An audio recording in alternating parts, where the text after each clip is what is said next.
Hello everyone, welcome to this video. In this video, I'm going to talk about 11 signs that you're dating a narcissist and how you can get out of this relationship. But before I go into the details, I will kindly ask you to subscribe to the channel by the end of this video if you like it, and please try to hit the like button and share it with many people, as many as you can, so that we can spread knowledge and awareness together. Narcissistic personality disorder isn't the same as self-confidence or being self-observed, because many people actually confuse these two. When someone posts, for example, many selfies or flex pics on their dating profile, or talks about themselves constantly during a first date, we might call them a narcissist. But actually that's not true, because a true narcissist is someone with narcissistic personality disorder, or NPD. It is a mental health condition that is characterized by an inflated sense of importance and a lack of empathy for others, a deep need for excessive admiration and attention, in addition, of course, to often having troubled relationship. What is really characteristic about the narcissist is that they cannot survive in a relationship for a long time unless the other person really tolerates with them, or unless they are covert and it really takes time to uncover their mask. So narcissistic personality disorder is similar to most mental health or personality disorder, where there isn't something called black and white. Actually, it is a personality disorder. You have a different level between a person and another person. There is difference actually, but definitely there is a pattern that is repetitive among all narcissists. So what are these signs that help me identify that I am really dating a narcissist? The first sign is that they were charming at first. It started like a fairy tale. In your relationship with a narcissist, everything seems as a fairy tale at the beginning.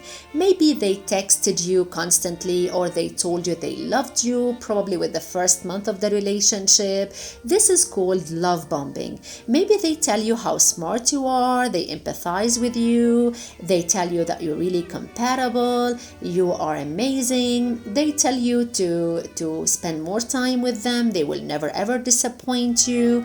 And all these love bombing strategies that the narcissist is good at actually at the beginning of the relationship might be the first bait that will actually attract you into the relationship. The second red flag is that narcissists hog the conversation and they love talking about how great they are. Narcissists love to constantly talk about their accomplishments, their achievements. They're also too busy talking about themselves to listen to you. So not only will they never stop talking about themselves, but also you will never have a chance to talk about yourself. Every time you try, they will just stop you in a way and talk about themselves again and again. So you may ask yourself here, what happens when I talk about myself? Does the narcissist follow up questions or ask me follow up questions and express interest to learn more about me? Or do they just make it always about them? This is really a good question that we should think about when we are dating a narcissist. The third sign is that narcissists feed off your compliments. Narcissists may seem like they are super self-confident, yet at the same time, they need a lot of praise actually. This super confident mask is only fake, it's not real. So if you're not giving them all the attention and all the compliments that they need, they will really be angry. Narcissists use other people who are typically highly empathic, to supply their sense of self-worth and make them feel powerful. But because of their low self-esteem, their egos can be slighted very easily, which increases their need for compliments. So to know the difference between a simply confident person and a person with NPD, the main difference is that narcissists need others to lift them up, and lift themselves up only by putting others down. So these two things make the whole difference between a normally confident person and a confident narcissist. The fourth sign is that narcissists lack empathy. Lack of empathy, or this ability to feel how another person is feeling, is one of the hallmark characteristics of a narcissist. Narcissists lack the skill to make you feel seen, understood, accepted, validated, because simply they don't grasp the concept of feelings. They don't do emotion that belongs to others. So when you're dating a narcissist, please ask yourself, does my partner care when I have a bad day at work, when I fight with a friend, or when I scuffle with my parents? Or does he get bored when I express the things that make me mad or even sad? Sign number 5. Narcissists don't have any or many long-term friends. Most narcissists won't have any long-term real friends. If you dig deeper into their connections, you may notice that they only have casual acquaintances, buddies, they trash talk. That's it. As a result, actually, they might lash out when you want to hang out with yours. They might claim that you don't spend enough time with them, or they may make you feel guilty for spending time with your friends or even family members. They even may berate you for the types of friends that you have. Number 6. Narcissists pick on you constantly. Maybe at first it felt like teasing, but then it got mean and it became really constant. Suddenly everything you do, from what you wear and eat to who you hang out with and what you watch on TV, is a problem for them. They will put you down. They will call you names. They may hit you with hurtful one-liners and make jokes that aren't quite funny. Their goal is to lower others' self-esteem so that they can increase their own because it makes them feel powerful. What is more, reacting to what they say only reinforces their behavior. Unfortunately, a narcissist loves a reaction. That's because it shows them that they have the power to affect another's emotional state. So there is a warning sign here. If they knock you down with insults when you do something worth celebrating, get away, please. The 7th sign is that they gaslight you. Gaslighting is a form of manipulation and emotional abuse, and it's a hallmark of narcissism. Narcissists may weave lies, falsely accuse others, spin the truth, and ultimately distort your reality. Some signs of gaslighting might include you no longer feel the person you used to be. You often wonder if you're being too sensitive. You feel more anxious and less confident than you used to be. You're apologizing often. You have a sense that something is wrong but aren't able to identify what it is. You make excuses for your partner's behavior. You often question whether your response to your partner is appropriate. These are some of the signs that you're being gaslighted. They actually do this in order to cause others to doubt themselves as a way of gaining superiority. Narcissists thrive off of being worshipped, so they use manipulation tactics to get to you to do just that. Sign number 8 is that narcissists dance around defining the relationship.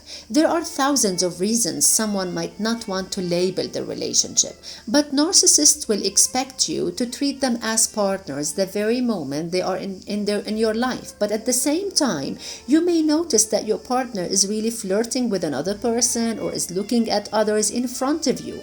And if you ever dare to tell them or to question their behavior, they're going to get mad at you. They're going to tell you that you're really jealous, you don't have self-confidence. So if this happens to you, then you have to question the relationship. You have to know that you are really in the beginning of a relationship that might not be mature enough to be a healthy relationship.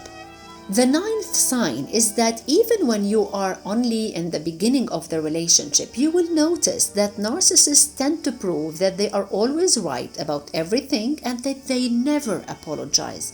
So fighting with a narcissist feels impossible. There is no debating or compromising with him or her because they are always right. They won't necessarily see a disagreement as a disagreement. They will just see it as them teaching you some truth or a lesson.